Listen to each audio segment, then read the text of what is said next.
So most yogis, even if they are told about this Atma Swarupa, this Ishvara dwelling within, whose basic nature is love, peace, and bliss, and to meditate upon that is bhakti, and to direct our mental love, our mental conceptions of love, whatever it is, towards that.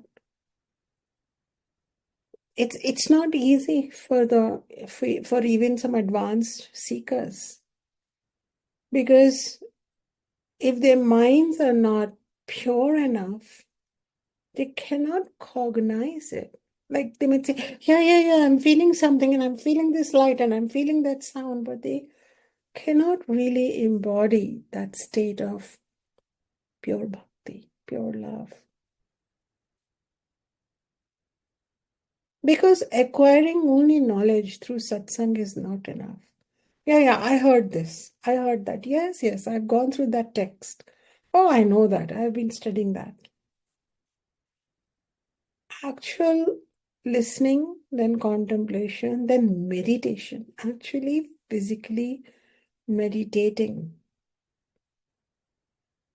is important.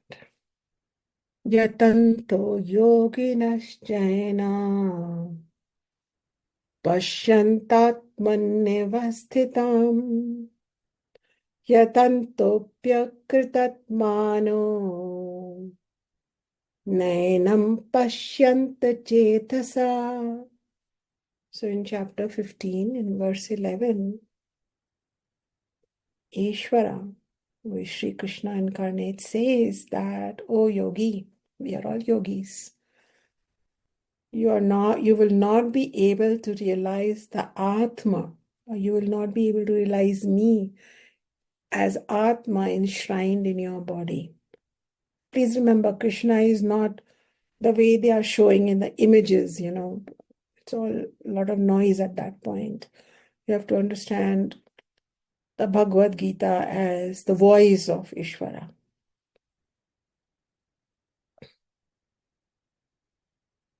So those whose minds are not pure enough cannot cognize it, even though they strive to do so. So this is the unfortunate part. So there is a theory in Vedas called the Kupa means well, Manduka, which means frog, Nyaya, which means principle or theory. The story is that if a frog has been living within the walls of a well, unaware of what exists outside, it will think that is its reality.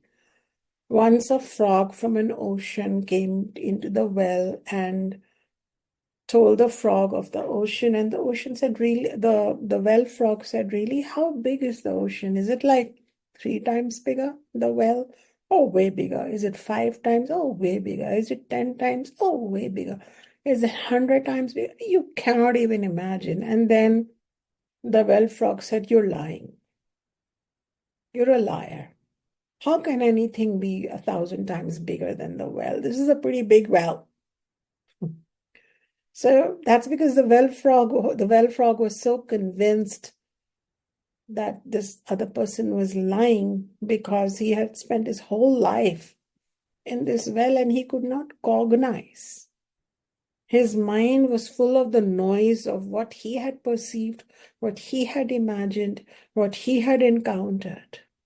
So he could not be led. In the same way, as seekers, our minds we are living in the well of samsara. It's called samsara kupa. We have materialistic limitations, materialistic desires, materialistic objects. And we cannot imagine the idea of an all-pervading power that is also dwelling within us as Atma, and it is equally infinite, and and that we can experience it as love, bliss, and peace. And that our devotion can lead us there to have the ultimate peace, ultimate love state of being as love. I cannot imagine. It's beyond our understanding.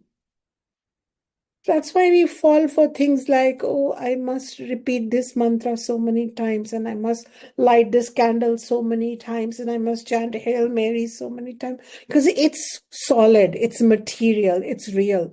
I must bow the body so many times. And this is the compassion of the Vedas, that they said this is all important. But at some point, nothing matters. Neither the Surya Namaskaras nor the Sattvic, nothing. All these were beginning preparatory steps. Ultimately, what you have heard, you meditate upon and you experience its blessings from within. This is Shant. And then when you experience this emerging love, and not only are you suffused in it, but your family, your neighborhood, the whole planet, visible and invisible beings. And that is what happened to the yogis and yoginis of the past. And that is why they chanted Sarvesham Swastir Bhavatu. Then they said, may all beings in every dimension be experience swasti, well-being. Because they couldn't say only the people who look like me and talk like me and mate like me and think like me and pray like me, may they have well-being. But this is what religions do. They minimize and constrict our blessings also to our chosen people. But when you are smitten with your source love, when your bhakti has turned inwards towards Atma, towards Ishvara, which is Paramatma, then you become love. And then this love is not about possessions, but this love is about a blessing. It's a blessing.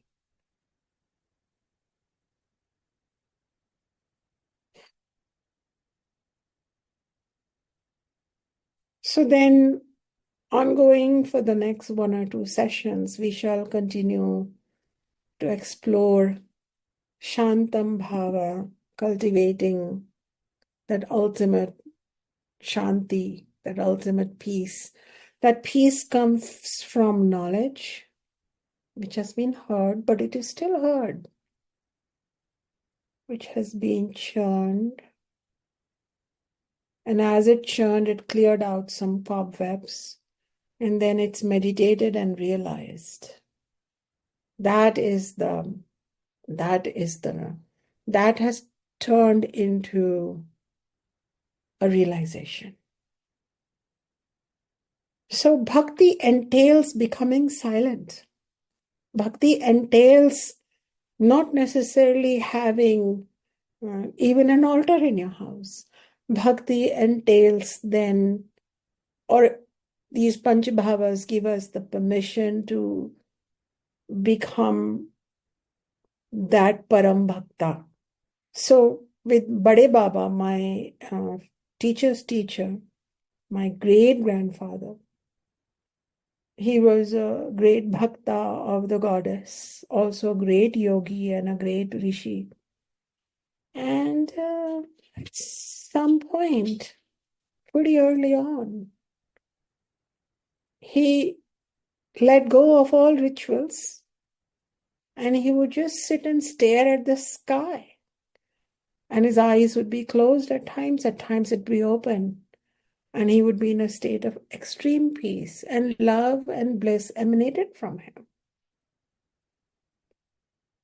Same I saw in my grandfather, where his rituals were there, but he was never ritualistic. At some point, he became soft, like love was just flowing from him. And neighborhood people would just want to be with him. Just in his presence, things felt less fractured, peaceful,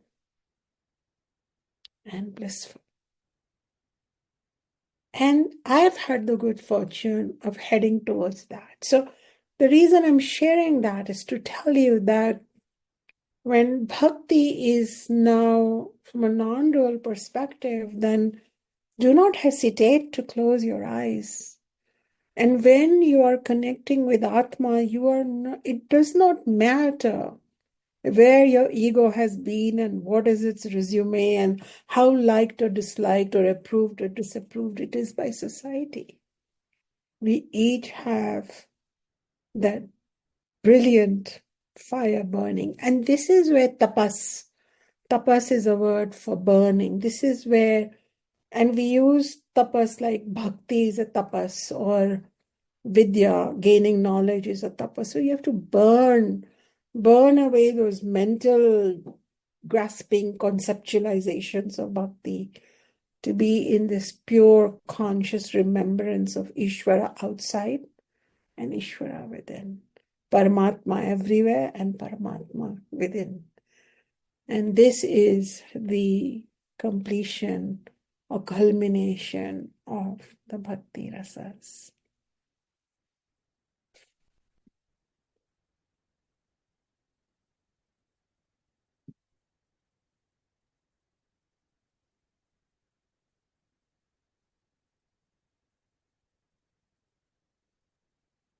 So it will give you much to think about and just look at the landscape, the vast landscape.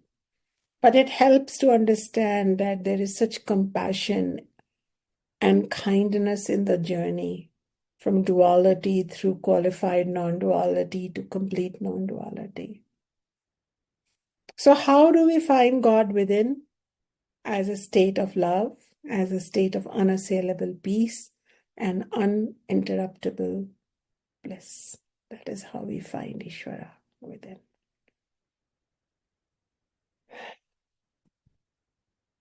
So let's spend a few moments hearing from you. So please write to me if this inspires you. If it makes sense to you, you can write to me, makes sense, inspires, if it motivates you towards greater tapas, greater sadhana.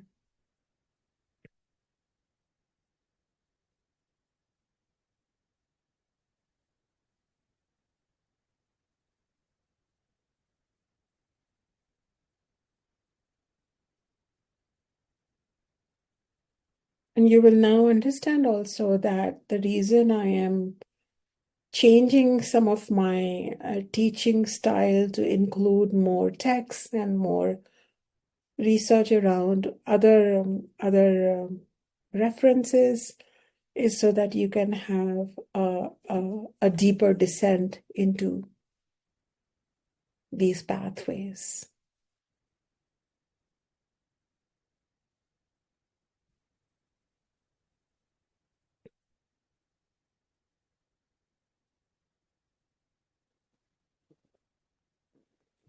If you There are wanted to some take a reflection. moment to write a question, that would be fine too. Go ahead, Ishani. There are some responses in the chat for you. Here, yes, clarifies my block to knowing love. It feels like coming home. Feels like a relief to remember bhakti is not a phenomenon of the mind. It's not one more thing to remember to do. This is long-awaited blessing of knowledge. The question is, will you teach us meditations for reaching Shantam Bhava awareness? Also here, yes, opens my perspective. So much to think about. Excited to sit still and meditate. So one question was here is, will there be specific practices or meditations to come into this Shantam Bhava awareness? Probably, but probably my words at this point should be considered noise for you.